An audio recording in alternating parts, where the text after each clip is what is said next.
যুক্তরাষ্ট্রের রাজনীতি থেকে শুরু হলো নতুন যুগ। নিউ ইয়র্কের প্রাইমারির পর কি বদলে যাচ্ছে ডেমোক্রেটদের রাজনীতির সমীকরণ, আর এই পরিবর্তন কি আগামী নির্বাচনে রিপাবলিকানদের জন্য বড় চ্যালেঞ্জ হয়ে দাঁড়াবে? এমন সব প্রশ্ন এখন ঘুরপাক খাচ্ছে যুক্তরাষ্ট্রের রাজনৈতিক অঙ্গনে। নিউ ইয়র্কের সাম্প্রতিক ডেমোক্রেটিক প্রাইমারি শুধু কয়েকটি আসনের প্রার্থী বাছাইয়ের নির্বাচন ছিল না।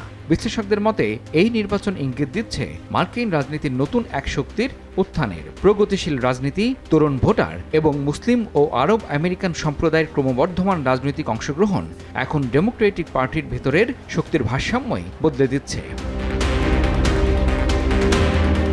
এই পরিবর্তনের সবচেয়ে আলোচিত মুখ নিউ ইয়র্ক সিটির মেয়র জোহরান মামদানি।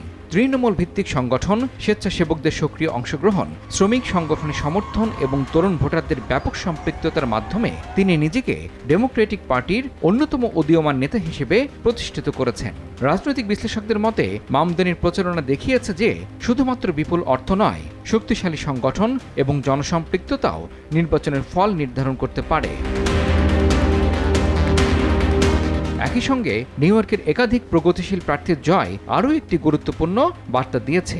গাজা যুদ্ধ, ফিলিস্তিনের মানবিক পরিস্থিতি এবং যুক্তরাষ্ট্রের মধ্যপ্রাচ্য নীতি নিয়ে যে বিতর্ক একসময় মূলধারার রাজনীতিতে সীমিত ছিল, এখন তা ডেমোক্রেটিক ভোটারদের বড় একটি অংশের আলোচ্য বিষয়ে পরিণত হয়েছে।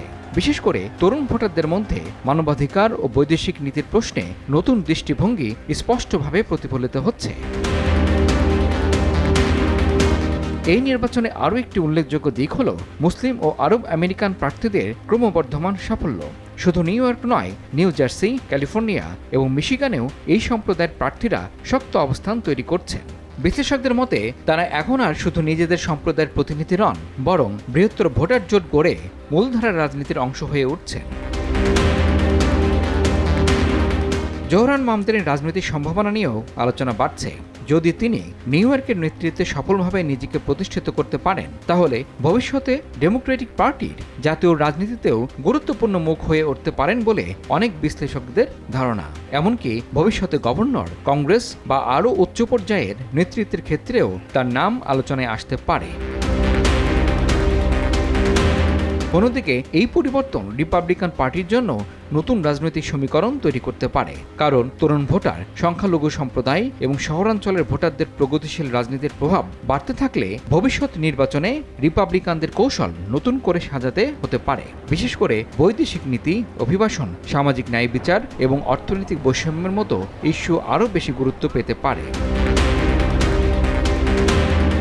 তবে এটাও সত্য, নিউ ইয়র্কের ফলাফল পুরো যুক্তরাষ্ট্রের রাজনৈতিক চিত্রের প্রতিফলন নয়। অনেক অঙ্গরাজ্যে এখনও রক্ষণশীল ভোটারদের শক্ত অবস্থান রয়েছে। তাই এই প্রাইমারির ফল চূড়ান্ত রাজনৈতিক পরিবর্তন না বলে বরং একটি গুরুত্বপূর্ণ প্রবণতার সূচনা হিসেবে দেখছেন বিশ্লেষকেরা। সব মিলিয়ে নিউ ইয়র্কের প্রাইমারি দেখিয়ে দিল মার্কিন রাজনীতিতে নতুন প্রজন্ম, নতুন নেতৃত্ব এবং নতুন রাজনৈতিক অগ্রাধিকারের উত্থান ঘটছে। এই পরিবর্তন শেষ পর্যন্ত মার্কিন যুক্তরাষ্ট্রের জাতীয় রাজনীতি ও ভবিষ্যৎ নির্বাচনে কতটা প্রভাব ফেলবে সেটাই এখন দেখার বিষয়। ইমরান হাসান, RTV।